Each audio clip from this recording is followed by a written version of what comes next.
2025년에 이제 어떻게 이제 투자해야 될지에 대한 이제 고민들을 말씀을 드리도록 하겠습니다. 시작하기 전에 이제 어떤 질문을 먼저 해야 될까를 고민했는데 이 질문을 먼저 해야 될 것 같아요. 가장 좋은 자산이 뭐예요? 자산이라는 것에 대해서 먼저 정의를 해야 될 것 같아요. 자산이 뭘까요? 자산. 금융자산, 실물자산 그렇죠. 금융자산도 있고 실물자산도 있고 뭣도 있고 뭐 그쵸. 그런 자산들을 이제 자산이라고 얘기합니다. 혹시 제일 뭐 어떤 자산을 가지고 계세요? 나는 이게 어떤 자산이다 라고 생각하는, 내가 가지고 있는 자산, 최고의 자산. 금융자산이 있어요. 부동산, 건강. 사실 근데 보면 어떻게 보면 말씀하신 게 또 맞는 게 제가 올해 한 일 중에서 제일 나의 자산에 크게 기여한 거는 자세히 생각해보면 저더라고요. 제가 좀 더 나은 사람이 되는 게 최고의 성과예요. 왜냐면 좀 더 나은 사람이 되는 거는 우리 이제 뭐 100세 시대라고 하면 앞으로 50년 동안 살아야 되는데 50년 동안 사는 동안에 내가 냉철한 판단이나 조금이라도 더 좋은 조금이라도 수익률이 1%라도 더 나는 그런 의사결정을 할 수 있는 사람이 되는 것, 이게 최고거든요. 그래서 내가 좋은 자산이 되는 것, 나에게 그게 되게 중요해요. 근데 그런 얘기 말고 금융자산 중에서 금융자산을 어떻게 정의할 수 있냐면요, 영어로 되면 이렇게 표현이 됐습니다. 리소스라고 정의가 돼요. 리소스요. 에셋, 자산은요, 어떤 리소스예요. 자원이라는 얘기죠. 어떤 자원이냐라고 보면은 예상되는이죠. 뭐가 예상되냐? 미래에 경제적으로 이익을 가져다 줄 것으로 예상되는 자원. 이게 자산이라는 거예요. 이해되시나요? 그러니까 자산이라는 건 그냥 어설프게 알면 안 되고 이걸 정확하게 알아야 되는데, 내가 향후에 경제적인 이득을 줄 수 있을 것으로 기대되는 자원이다, 이렇게 정의를 해보자고요. 그리고 나서 여러분들이 금융자산 중에서 어떤 금융자산을 들고 있는지를 한번 생각해 보세요. 좋은 자산인지. 예. 그러니까 이게 국장에 미장에 이런 얘기가 아니에요. 그냥 어떤 종목이 좋아 이런 얘기가 아니에요. 그냥 근본적인 질문인 거예요. 나의 투자라는 건 뭐냐면요, 내가 벌어들인 소득을 어떤 자산에다가 저장해 놓는 거예요. 왜요? 나중에 나이 들면 빼서 쓰려고. 내가 어디 가가지고 맛있는 음식을 가져왔어. 근데 지금은 못 먹어. 그거 어디다 넣어놔요? 냉장고에 넣어놓는 거잖아. 냉장고에다가 넣어놓으면 뭐가 되죠? 저장이 되죠. 그래 나중에 배고플 때 빼먹을 수 있잖아요. 근데 냉장고가 고장났어. 그럼 어떻게 돼요? 썩잖아요. 그래서 가장 중요한 질문은 뭐냐면은 어떤 자산이 제일 좋은 자산이냐요. 그리고 나서 제가 질문 드려볼게요. 자산이 제일 좋은 자산이 순서가 있어요. 그쵸? 1번부터 100번까지 있어요. 1번이 제일 좋은 자산이야. 누가 뭐라고 해도 이따가 설명드리겠지만 어떤 기준이 5가지 제가 말씀드릴 텐데, 그 5가지 기준으로 봤을 때 제일 좋은 자산이야. 그럼 여기 어떤 비중을 넣어놔야 돼요? 2등, 3등, 4등, 5등 해가지고 100등까지 있어. 그러면 어떻게 넣어놓으실 거예요, 여러분? 비중을 많이 넣어놔야죠, 많이. 비중을 많이 넣어놔야 되는 거예요. 제일 좋은 자산에 비중을 많이 넣어놔야 되는 거예요. 그러려면 어떻게 해야 돼? 이게 좋은 자산이라는 확신이 있어야 되겠죠. 예. 그 생각을 여러분들 하셔야 된다. 그럼 꼴등 자산에다가, 그래도 이게 꼴등인데 그래도 내가 미안한데 이 자산에다가도 나도 좀 저장해 놔야지 할 필요가 있어요, 없어요? 없는 거예요. 그냥 이 순서는 너무 명확하다. 그러면 좋은 자산이라는 거는 뭔지 설명을 들어보도록 하겠습니다. 제가 5가지를 정리했는데 요거를 한번 설명드려 볼게요. 첫 번째가 유동성이에요. 근데 뭔 유동성이야? 이렇게 생각할 수 있어. 근데 우리가 지금 내가 부자는 아니지만 나중에 진짜 큰 부자라고 생각하고 들어보세요. 지금 현재 글로벌리 전 세계의 부의 총량은 430조 달러입니다. 감이 오시나요? 430조 달러. 우리나라 GDP가 2조 달러가 안 돼요. 네, 430조 달러요. 그러면 상위 1.5%가 들고 있는 자산 얼마일까요?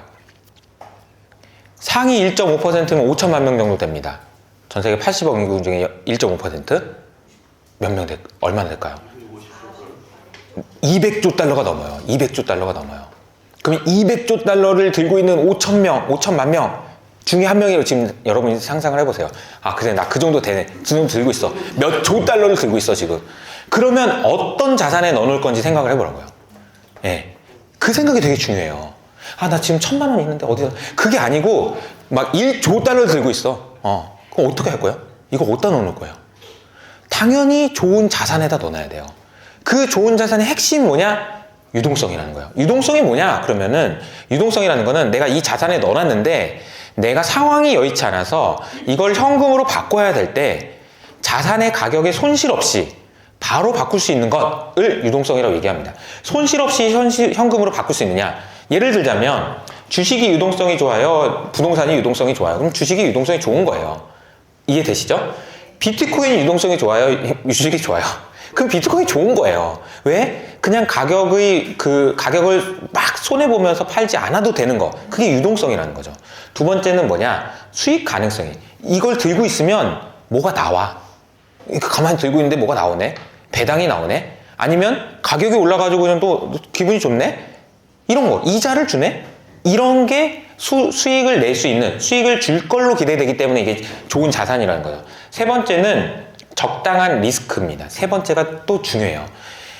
아무리 좋은 자산이라도 내가 감내할 수 있는 리스크가 아니야. 그건 나한테는 좋은 자산이 아닌 거예요.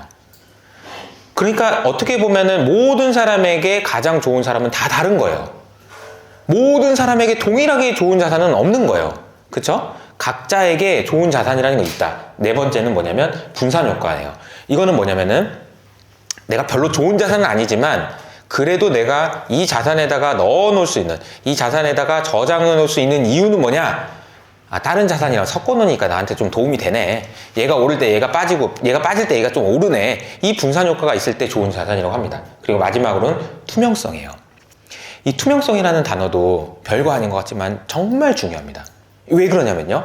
이 자산을 들고 있어요. 근데 이 자산, 금융자산은 대부분의 경우에 내게 아닙니다. 그쵸? 삼성전자 한 주 들고 있다고 해가지고 삼성전자 회사 가가지고 가면 뭐 주나요? 안 줘요. 내게 아니에요. 삼성전자 주인은 따로 있어. 하지만 그 중에 일부를 내가 가지고 있다라고 하는 거죠. 그게 이제 주식인 거죠. 그럼 뭐가 있어야 되냐? 내가 들고 있는 이 자산, 조각이지만, 이 조각을 들고 있지만 이 전체가 어떤 식으로 흘러가고 있는지, 이 상황이 문제가 없는지 이 부분에 대해서 투명하게 공개되느냐. 이게 또 중요한 자산의 특징이다 라는 거죠. 그래서 저는 개인적으로 저에게 가장 좋은 자산은, 영상 잘 보고 계신가요? 이 영상은 얼마 전에 진행됐던 투자자의 밤 오프라인 행사에서 제가 강의했던 내용인데요. 이 영상의 내용보다 훨씬 더 체계적이고 밀도 있고 그리고 실질적인 도움을 드릴 수 있는 강의가 준비되어 있으니까요. 더보기란을 통해서 꼭 확인해 보시기 바랍니다. 비트코인이에요. 예. 그래서 매우 높은 비중을 가지고 있는 거예요. 근데 어떤 분들한테는 나는 그건 너무 리스크해서 못하겠어. 나는 그거 빵원 될 것 같아. 못하겠어. 그런 건 그분한테는 좋은 자산이 아니에요. 하지만 저는 개인적으로는 제가 아무리 봐도 비트코인 이상이 되는 자산은 없어요. 이 세상에 없어.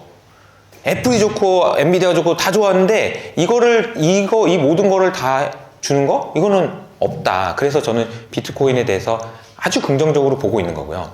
두 번째는 미국 주식이에요.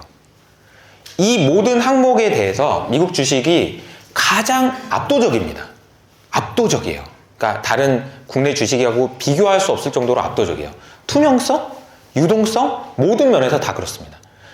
그래서 저는 이제 미국 주식이나 비트코인에 대해서 긍정적으로 보는데, 이제 긍정적으로 보지만 좋은 자산이라고는 하나, 그럼에도 불구하고 여러분들이 아셔야 되는 거는 2025년이잖아요. 그죠? 2030년 후까지 본다면 뭐 그냥 사놓고 묻어놓으세요 이렇게 해도 되겠지만 그게 아니잖아요 지금. 그러니까 이제 2025년에 대한 이야기를 해보도록 하겠습니다. 우선은 이제 한국 주식에 대한 이야기를 하겠는데 이게 이제 미국, 중국, 일본 이런 식으로 시가총액입니다. 주식의 시가총액이요. 약간 시점이 좀 차이가 있어서 다를 수 있는데 전 세계 주식의 시가총액이 이렇게 됩니다. 미국이 54조 달러, 중국이 12조 달러 이런 식이죠. 일본이 6.2조 달러, 한국은 1.6조 달러. 그러니까 이제 전 세계의 주식시장의 시가총액이 대략 120조 달러예요. 120조 달러. 한국은 1.6조 달러. 그러니까 내가 주식이라는 자산에 투자한다라고 마음을 먹었더라도 한국 시장만 고집할 이유가 전혀 없다라고 생각합니다. 전혀 없다. 한국 시장만 고집하는 사람은 누구냐? 그리고 고집해도 되는 사람은 누구냐? 저는 많이 알고 있어요. 제 주변에 뭐 한국 주식으로 돈 버는 사람 많아요. 네, 그런 분들은 어떻게 하는지 저는 다 알고 있습니다. 네. 네. 빨라요. 정보가. 네. 여러분들보다 압도적으로 빨라요. 압도적으로 빨라요. 그리고 진짜 매매도 잘하고요.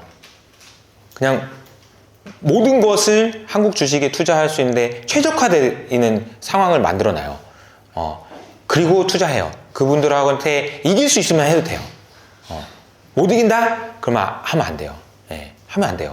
근데 기회가 없진 않아요. 이걸 하면 우리 사실 뭐 뒤에 지금 그 조이도 있고 뭐고도 있는데 한국 주식으로 돈 많이 안 잃었어. 조이는 뭐 오히려 벌었다고 그랬잖아, 그죠? 그 대학생인데 와가지고 막 하면서 벌었어요. 기회가 있어요. 있지만 그것이 좋은 자산이냐, 그래서 계속해서 거기다가 쌓아놔도 되는 자산이냐, 그건 아니라는 거죠. 그건 아니라는 겁니다. 왜 그런지를 좀 설명드리면, 제가 얼마 전에 그냥으로도 보여드렸던 그림인데요. 이거는 AI 밸류 체인의 변화예요. 근데 얼마 전에 이제 팔란티어의 CEO가 AI를 앞으로의 AI의 주도권을 잡는 회사 혹은 나라가 전 세계의 질서를 갖게 될 거다, 이런 표현을 했었거든요. 전 세계의 질서를 그 회사나 그 기업이나 혹은 그 정부가 정할 거다, 이런 얘기예요. 질서를 정한다는 말이 무슨 말이냐, 제가 이제 오늘 그냥에서 막 찍고 왔는데, 질서를 정한다는 거는요, 무시무시한 얘기입니다. 무시무시한 얘기예요. 내 마음대로 하겠다는 얘기예요. 내 마음대로 하겠다는데 자기한테 유리하게 안 할 사람이 있어? 없잖아. 당연히 내 마음대로 하면 내가 이익이 되는 대로 하죠. 그 기본적으로 가장 생각해봐. 언제 그런 일이 있었는지. 1945년에 2차 세계대전이 끝난 다음에 미국이 딱 보니까 다 허접한 나라들인 거죠. 전쟁하느라고 다 부서지고 뭐 경제도 망가지고 뭐 아무것도 없어. 자기 마음대로 해버린 거야. 미국 마음대로. 왜? 어떤 식으로? 얘네들이 잘 되면 내가 더 잘 되게끔 구조를 만든 거죠. 질서를 그렇게 만든 겁니다. 어디에서? 브레튼 우주에서 만나서, 야, 내 마음대로 하자. 독일, 일본, 일로 와봐. 잘못했지? 내 마음대로 할래, 안 할래? 이렇게 얘기한 거라고요. 그렇게 질서를 정한 거라고요. 근데 제가 이 얘기를 왜 드리냐? AI 때문에 판이 또 뒤집어진다니까요? 전쟁이라니까요? 이번 판에서, 뒤집어진 판에서 질서를 누가 만드느냐? 이게 핵심이라고요. AI에서 누가 질서를 만드냐? 이 기업들입니다. 이 기업들에서 우리나라 회사 있냐? 저기 하나 있죠. 하이닉스. 잠깐. 그리고 나머지는 다 미국 기업입니다.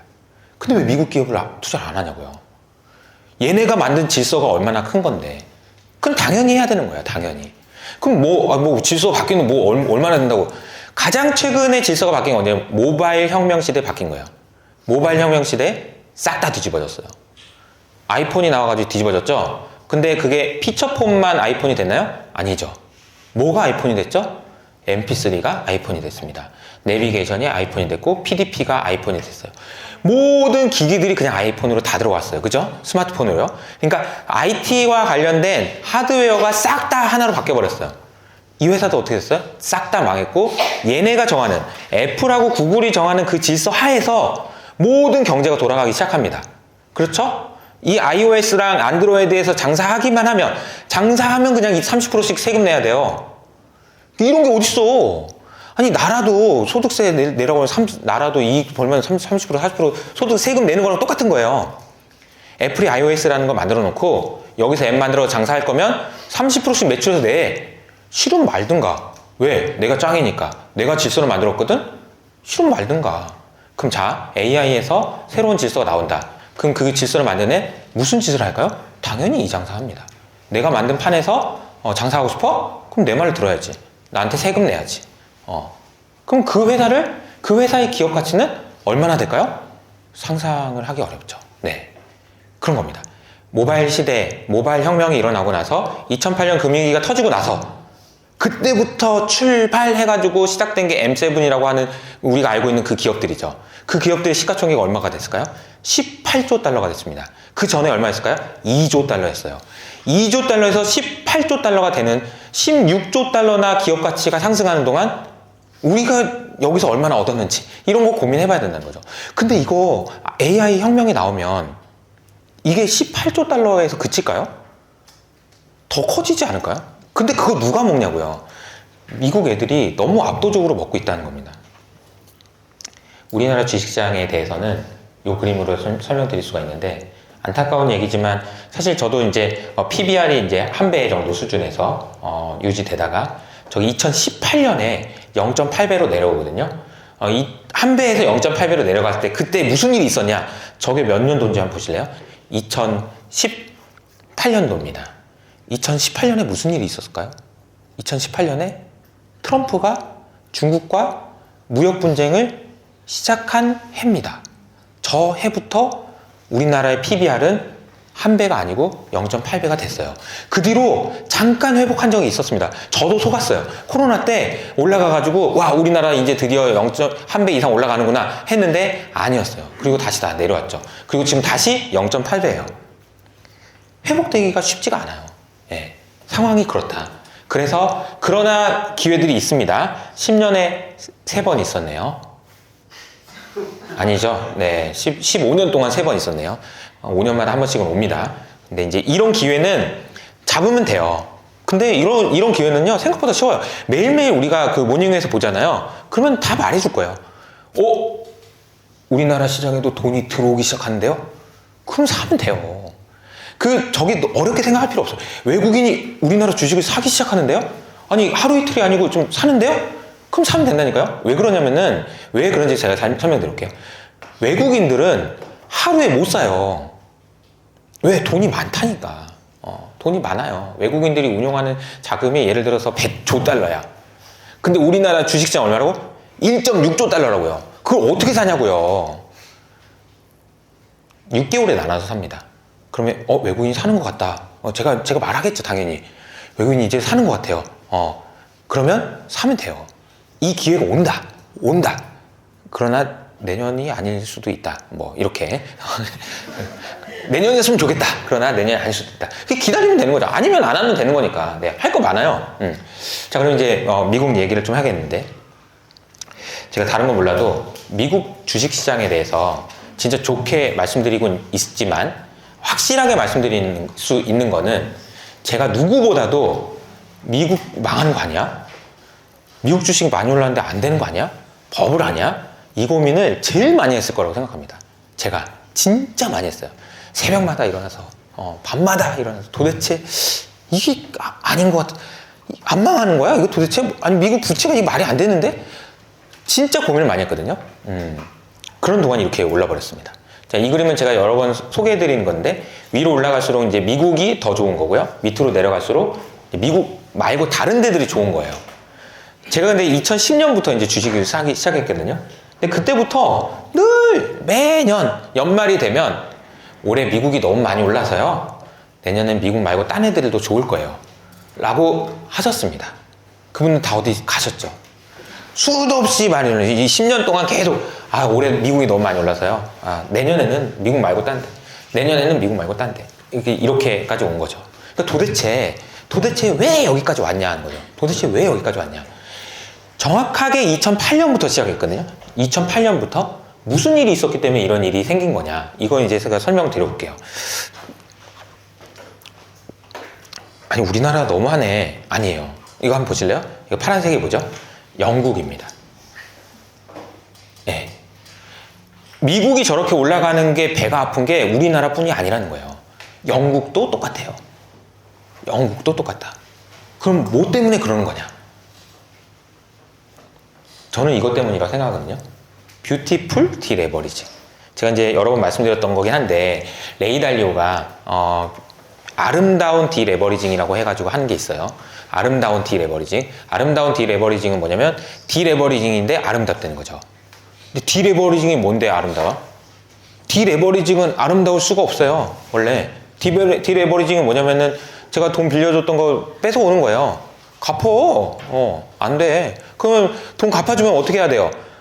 돈이 없으니까 소비를 줄여야 되는 거고, 소비가 줄어들면 다른 사람의 소득이 줄어들 거고, 그러면 경제가 안 좋아질 거고, 좋은 수가 없어요. 근데 어떻게 아름답냐는 거죠.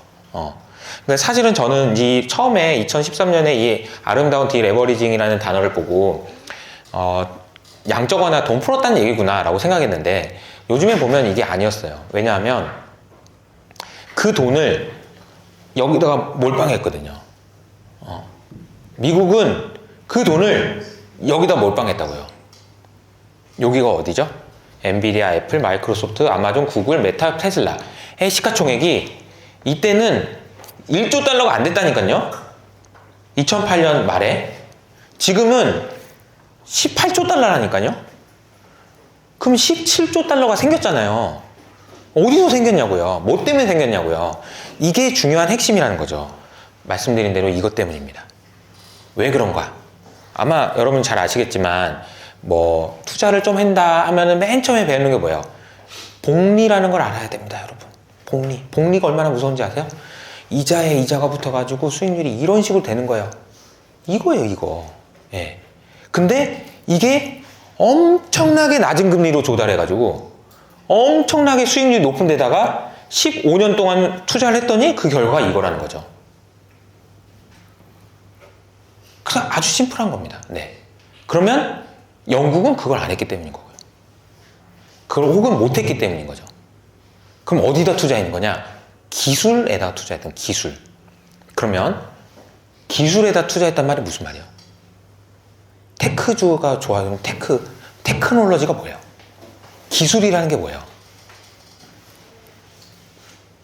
제가 질문을 드리는 이유는 생각을 한번 해보시라는 거예요. 생각보다 모르겠죠? 기술이 뭐야? 수도 없이 많이 들어봤는데 기술이라는 거 어떻게 정의할 수 있어요? 편리함, 이런, 그쵸? 근데 여기서 본질은 뭐냐면 사람이 일을 안 해도 되는 거. 그냥 쉽게 말하면 productivity, 생산성이 높일 수 있는 것, 이게 기술이에요. 테크놀로지요. 그러니까 수없이 많은 기술이 나오면서 사실 그것이 해놨던 것은 뭐냐면 사람이 일을 안 해도 무엇인가 만들어지는 거. 그 무엇인가가 만들어지는 것을 통해서 생산이 되고 소비를 할 수 있고 계속해서 경제를 돌아갈 수 있도록 만들어주는 거. 이게 미국이 하는 거라는 거죠. 근데 그 자금을 어떻게 조달하냐면 달러로 조달하니까. 너무 싸게 조달하고 양적 완화해가지고 금리를 이렇게 낮춰놓은 다음에 그 금리로 조달한 다음에 그냥 가니까. 근데 이게 코로나 때, 아니 그 2008년 금융위기 때 한 번 하고 코로나 때 한 번 더 해가지고 이렇게 돼버린 거라니까요. 다른 나라들은 뭐 이러고 있는 거예요. 그런 상황이다. 게다가 이제 미국 국민들은 말도 안 되게 부자인데, 제가 이거 자주 설명드리는 얘기죠. 2023년 기준으로 미국의 순자산이 156조 달러가 됐다. 156조 달러요. 순자산이요. 순자산. 부채 빼고. 예. 요게 이제 파란색이 자산, 빨간색이 부채. 여러분하고 비교해보면 어때요? 예. 우리나라랑 비교해보면 어때요? 우리나라는 부채가 늘었어요. 그죠? 가계부채 늘었잖아요. 굉장히 취약한 거예요. 근데 미국은 부채 하나도 안 늘었잖아요. 자산만 엄청 늘었잖아요. 도대체 어떻게 이런 일이 일어나는 거죠? 도대체? 이게 다 우리 때문입니다. 우리가 사주고 있잖아요. 이해되세요? 이게 중요해요. 먼저 들어가가지고 깔고 앉아있어야 돼. 그래야 나중에 다른 사람들이 사가지고, 나도 왜 이렇게 부자를 만들어줘? 이러고 있어야 된다는 거예요.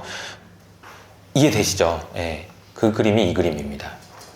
미국의 그 주식에서 이걸 미국 주식을 누가 들고 있지? 를 보여주고 있는 그림이에요.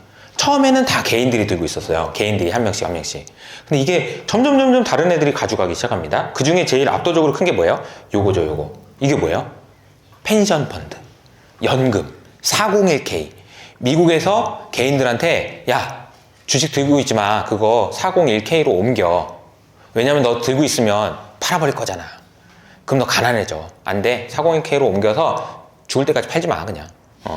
퇴직할 때만 절대 팔지 말고 그냥 딱 묶거나 절대 팔지 말고 그래 놓고 그냥 주가를 올려버린 거죠. 어느 나라는 너무 다르죠. 그죠? 예. 미국은 40K에다가 주식에다 넣어놓고 한 다음에 그냥 부자를 만들어준 거예요. 예. 그리고 나서 이제 누가 들어와요? 여기. 우리가 들어가는 거죠. 우리가 들어가서. 뒤늦게 들어가서 미국 주식이 역시 제일 좋은 것 같아요. 네, 우리 둘은 뭐 한국 주식은 팔고 막 미국 주식을 사가지고 막 가격을 막 올려요. 가격 올릴 때마다 누가 부자가 돼요? 미국 사람들이 부자가 되는 거죠. 그런 구조다. 그러니까 미국 사람 부자가 되니까 나 왜 갑자기 부자가 됐지? 뭘 사 먹어요. 그러니까 경제가 안 좋아질 수가 없는 거죠. 네. 그런 구조로 돼 있다. 근데 이게 우리나라뿐이냐? 아니에요. 전 세계적으로 진행되고 있는 일입니다. 전 세계적으로 서학개미들이 계속 나와요. 네. 그러면 아까 제가 말씀드린 대로 생산성이라는 게 그렇게 늘어나는 게 맞냐라고 보면 이 그림을 보시면은 딱 그 일하는 사람분의 미국의 기업들의 매출인데 이게 86년부터 쭉 늘어났다가 한동안 정체되더니 이때부터 2008년부터 쭉 올라가기 시작해서 고점을 이제 막 돌파하기 시작했고 앞으로 계속 올라갈 거다 이거죠. 경제라는 거는 결국은 한 나라에서 일어나는 수없이 많은 거래들의 합입니다. 거래의 합이 경제예요, 그냥. 근데 그 거래를 많이 하려면 어떻게 해야 될까요? 쪽수가 많아야 돼요. 인구가 많아야 돼요. 생산하는 사람이 많아야 되고, 그리고 소비하는 사람도 많고, 장사하는 사람도 많고, 그래야 경제가 돌아갈 거 아니에요. 근데 미국이라는 나라가 뭐 인구가 계속 늘어나요? 늘어나죠. 늘어납니다. 특히 머리 좋은 사람들만 늘어나죠. 고르고 골라서. 좋은 종자만 고르고 골라서. 너는 안 된다. 너는 안 돼. 너 공부 좀 잘하네? 들어와. 그러니까 미국으로는 가장 좋은 인재를 선별해서 받고 제일 좋은 사람들이 가가지고 또 생산성을 만들어내고 무한히 경쟁하고 도태되고 이 과정이 계속 반복되다 보니까 미국 이런 일이 일어난다라는 거죠. 네. 그럼 이제 내년 전망을 해볼까요? 내년 전망을. 네. 내년에 작년 이맘때쯤에는 있잖아요. 작년 이맘때쯤에는 주식시장이 좋을 거라고 생각하는 사람이 그렇게 많지는 않았어요. 제 기억에. 한 반반 정도 됐던 것 같아요. 예. 근데 올해는 안 좋다고 하는 사람 별로 없죠. 예. 그럼 이제 틀리겠죠. 예, 틀릴 겁니다. 근데 두 가지 방법으로 틀릴 수 있습니다. 작년에는 안 좋다고 했는데 올해는 한 미국 주식 한 11% 정도 오를 거라고 생각하는 게 일반적인데 이거는 거의 100% 틀릴 겁니다. 내년에 미국 주식은 11%가 안 오를 거예요. 두 가지 방법이 있습니다. 첫째, 빠지거나 아니면 더 오르거나. 저는 더 오른다고 봐요. 왜 그러냐면 지금 나타나고 있는 이 현상이 계속 되잖아요. 그러면 나중에 쏟아져 버려요. 항상 어떤 사회 현상은 왜 이러지 하다가 그냥 이쪽으로 한국 쪽으로 쏠려 버려요. 지금 우리나라에 있는 많은 사람들이 미국 주식 가잖아요. 저 사람도 가네, 저 사람도 가네. 이게 끝물인가 보다. 그러다가 마지막 끝은 어떻게 되냐면 그냥 쏟아져 버려요. 네. 미국 주식인가 봐. 그러면서 이제 가버린다니까요. 그게 한 번 나와요. 그게 항상 그 가격이라는 것의 속성이 그래요. 이게 이제 켄 피셔라고 하는 유명한 투자자죠. 이분이 하신 말씀인데 이거예요. 하락장은 이런 식으로 흘러가, 얘들아. 어떻게 흘러가냐면 하락장이 1이면 3분의 2 동안에는 3분의 1만 빠지고 마지막에 3분의 2가 빠져. 처음에는 이게 빠지는 게 맞아? 이러다가 훅 빠진 다음에 마지막에 이렇게 된다는 거죠. 상승장도 마찬가지예요. 보통의 상승장도 이렇게 상승이 하는 게 맞아? 맞지? 당연하지! 이렇게 된다니까요. 그래서 내년 초에는 이런 흐름이 나올 걸로 예상해요. 이걸 뭐라고 얘기하냐면 버블이라고 얘기하는 거죠. 저는 AI에 대해서 이렇게 생각합니다. 버블? 당연히 오지. 당연히 오지. 이 큰 일이 버블 없이 온다고? 그럴 리가 없지. 만약에 연준이 금리를 올려가지고 때려잡는 상황이다. 그럼 모르겠는데 그런 상황도 아니잖아요. 그럼 버블이 당연히 오는 거예요. 버블이 온다라고 저는 내년에 생각을 하고 있는데 물론 이게 이제 제가 그 버블이 온다 걸 썸네일로는 못합니다. 네. 그렇게는 못해요. 네. 오프라인으로 안 하니까 그냥 옴냥 이렇게 얘기하는 거죠, 그냥. 네. 그리고 생각보다 강세장은 길어요. 생각보다 강세장 길어요. 제 생각에 지금 현재 이때가 2022년 10월이었을 것 같고요. 저도 그렇고 많은 사람들이 시장 안 좋게 봤었습니다. 그리고 처음에 의심하죠. 그러다가 만나보다 한 다음에 아싸 그런다고요. 이 구간은 아직 오지 않았어요. 이 구간이 오는지 안 오는지를 체크하기 위해서는 여러분들이 IPO가 얼마나 되는지 보면 되고요. 그리고 너도 나도 정말 이 사람까지 할 정도로 많은 사람들이 투자하는지를 보시면 됩니다. 예. 아직 저 정도는 아니다. 그리고 말도 안 되는 밸류에이션들이 많이 나와야 돼요. 그 정도는 아니다 라고 생각합니다. 그러니까 시장에 대한 이야기를 이제 여기까지 하고요. 그러면 저의 생각은 대충 말씀드렸죠. 기본적으로 첫 번째로 좋은 자산에 투자해야 된다. 근데 제가 생각하는 저에게는 제일 좋은 자산은 비트코인이기 때문에 비트코인에 대해서 높은 투자 비중을 가져가고 있다. 이건 이제 솔직하게 말씀드리는 거고, 두 번째로는 뭐 미국 주식이 좋은 자산의 기준으로 봤을 때 상당히 좋은 자산이다. 그래서 미국 주식에 대한 비중도 많이 가져가고 있는데, 제가 도대체 이게 말이 되나? 라는 질문을 저도 10년 동안 해왔고, 그 질문에 대한 대답을 오늘 압축적으로 여러분들한테 드린 거라고 보시면 됩니다. 그렇다고 해서 끝없이 올라가는 자산은 없어요. 하지만 2025년에 제가 생각하기에는 여러 가지 정황상 문제들이 분명히 있지만 한 번은 오버슈팅, 버블에 가까운 그런 가격 상승 흐름이 나올 걸로 예상합니다. 그럼 그럴 때는 어떻게 해야 되냐? 그럴 때는 줘야 돼요. 아이고 이놈들 흥분하네, 아이고 고맙다 그러면서 이제 주면서 나와야 돼요. 그때 같이 흥분하면 바본 거죠. 그때 같이 흥분하면 이제 또 하수가 되는 거예요. 이거 이렇게 내려갈 때 처음에 이때 팔면 고수, 이때 팔면 그래도 중수, 이때 팔면 하수. 반대로 올라갈 때도 처음에 살 때는 진짜 고수, 근데 중간에 올라갈 때라도 사면 중수, 근데 마지막에 사면 하수. 이렇게 되는 거죠. 내년에는 그래서 제가 생각하는 2025년의 그림은 그런 그림입니다. 그래서 내년 2025년 언젠가쯤에는 이런 좀 야, 이거 너무 심한데? 라는 이야기가 분명히 나올 거라고 생각을 해요. 근데 지금 이미 많이 달궈지고 있어요. 미국 주식을 보면. 좀 빠져야 되는 것 같은데, 나는 지금 빠지는 게 좋은데 안 빠져. 너무 그 에너지가 센 것 같아요. 제가 생각할 때 좋은 주식들 몇 가지를 그냥 간단하게 아이디어만 말씀드릴게요. 제가 이제 팔란티어라는 회사를 이제 소개한 지 좀 됐고, 그리고 제가 얼마 전에 그 팔란티어 많이 들고 있는 사람들한테 가가지고 엄청 배가 아파가지고 이 사람들 6불에 샀더라고 막 이러면서 6불에 많이 샀더. 6불에 사셨어요? 저 7불에 샀는데 막 이러고 있어. 그래서 한껏 때려주려다가 막. 근데 굉장히 인상적이었던 거는 그거였어요.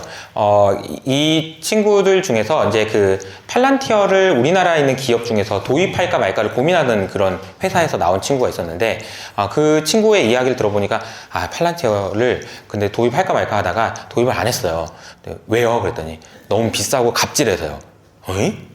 을인데 갑질래? 그럼 사야 되겠네. 이런 생각이 딱 드는 거죠. 예.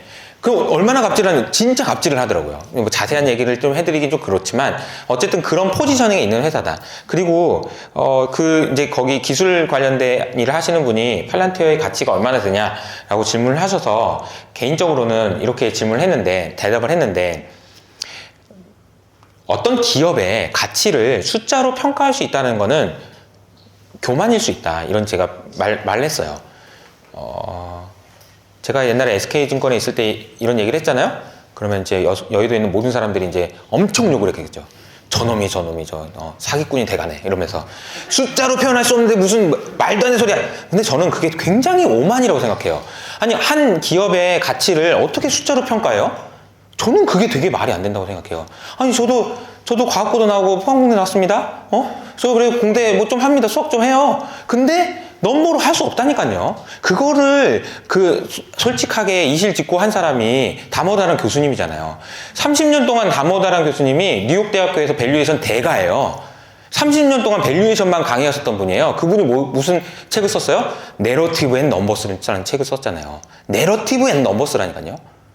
근데 어떻게 넘버로 다 평가할 수 있다고 감히 생각하냐는 거죠. 팔란티어라는 회사의 가치를 만약에 미국이라는 나라의 패권을 10년, 20년 연장해 줄 수 있는데 크게 기여할 수 있는 회사라고 하면은 그거 기업 가치 어떻게 할 거야?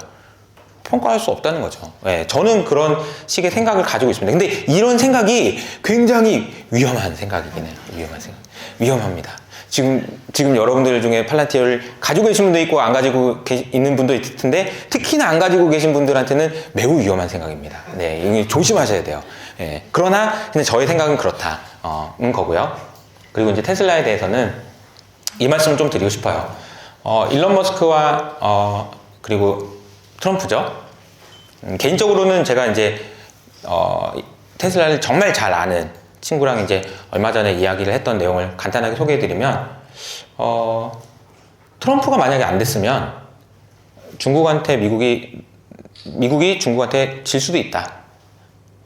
그런 정도로 위험하다라고 이야기를 하더라고요. 너무 심한 것 같은데 이렇게 생각을 했지만 곰곰이 보면 볼수록 그런 것 같아요. 예. 중국이 치고 올라오는 속도가요 너무너무 무서워요. 너무너무 무서워요. 예. 혹시 지금 아직 못 보신 분이 있다면 유튜브에서 그 뭐 화웨이 자율주행 이렇게 한번 조회해 보시면 소름이 돋습니다. 소름이 돋아요. 얼마 전에 H그룹의 임원들이 중국에 가서 그거 타고 와서 이렇게 얘기했다고 하죠. 우리는 자율주행 하지 말자. 우리는 안 해도 될 것 같아. 나는 테슬라를 못 이긴다고 생각했는데, 우리 그냥 안 해도 될 것 같아. 깔끔하게 포기하는 게 나을 것 같아. 예, 그 정도입니다. 중국의 제조업 경쟁력은요, 그냥 압도적이에요. 그냥 압도적. 전 세계에 있는 모든 공장을 다 문 닫게 하겠다는 기세로 나오고 있어요. 예, 진짜 무섭다. 근데 제조업이 패권을 뒤집어 엎는데 결정적인 거 아세요? 중국이 만약에 그런 식으로 제조업을 다 가져가잖아요? 그럼 미국도 어떻게 할 수가 없어요. 왜 그러냐면 잘 생각해 보세요. 코로나 때 마스크가 없었잖아요. 마스크가 없었을 때 그때 뉴스 기억나세요?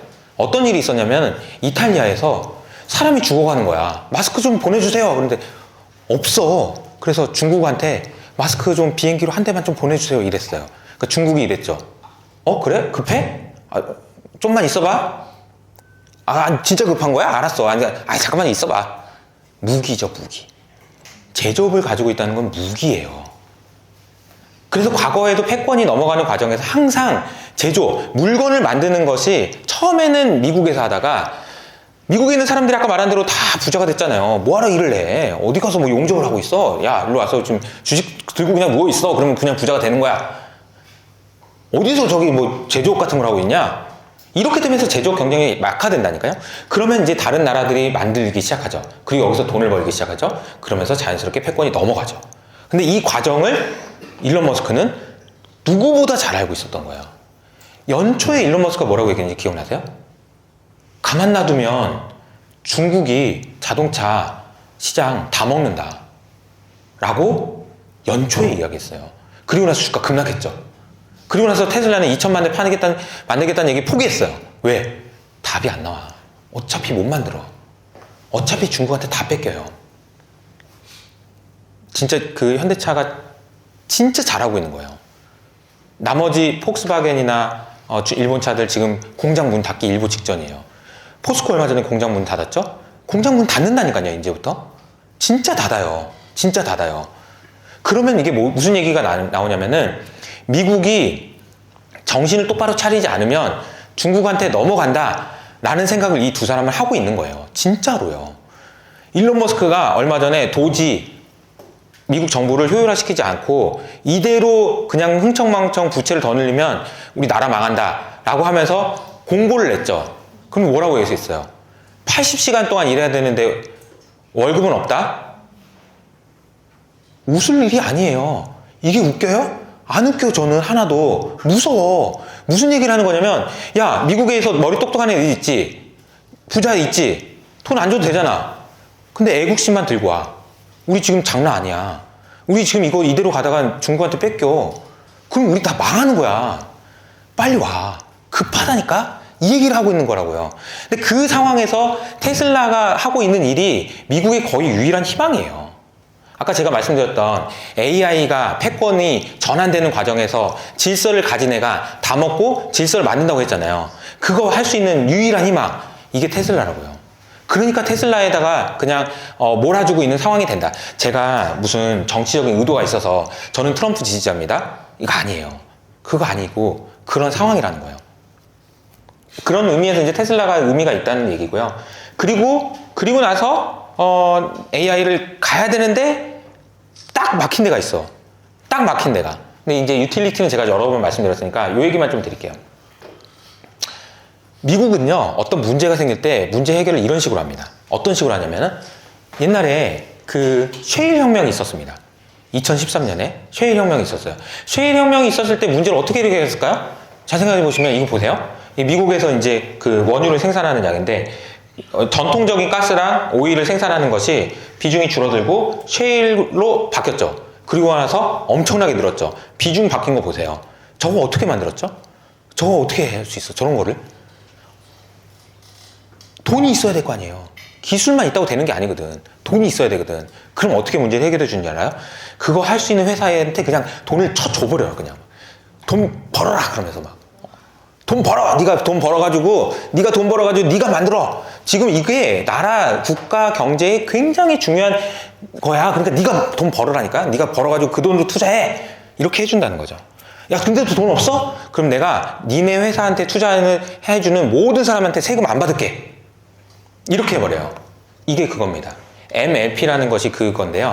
MLP가 뭐냐면은 미국의 셰일 기업에게 투자하는 회사 사람들한테 세금을 안 받아버려요. 그럼 돈이 물밀듯이 들어가 버려요. 그러니까 이 회사는 나 돈 이렇게까지 주고 뭐 기술인데 하자 그래서 막 구멍 뚫어가지고 그냥 이렇게 돼버렸다는 거죠. 이해되시나요? 지금 이 상황이 저는 딱 여기서도 일어나고 있다. 전기가 부족합니다. 그럼 네가 돈을 쳐 벌어라. 이렇게 된다는 거죠. 이게 이제 뭐라고 되냐면요. 유틸리티 기업이 벌어야 될 것으로 예상되는, 향후에 이제 기업들이 이게 전기를 관련해서 이제 투자를 해야 되고 하는데, 그거 투자하려면은 이 회사들이 돈을 벌어야 될 걸로 예상되는 금액이 이 정도 된다. 앞으로 지금 현재 예상하는 것보다 최대 19%가 높다.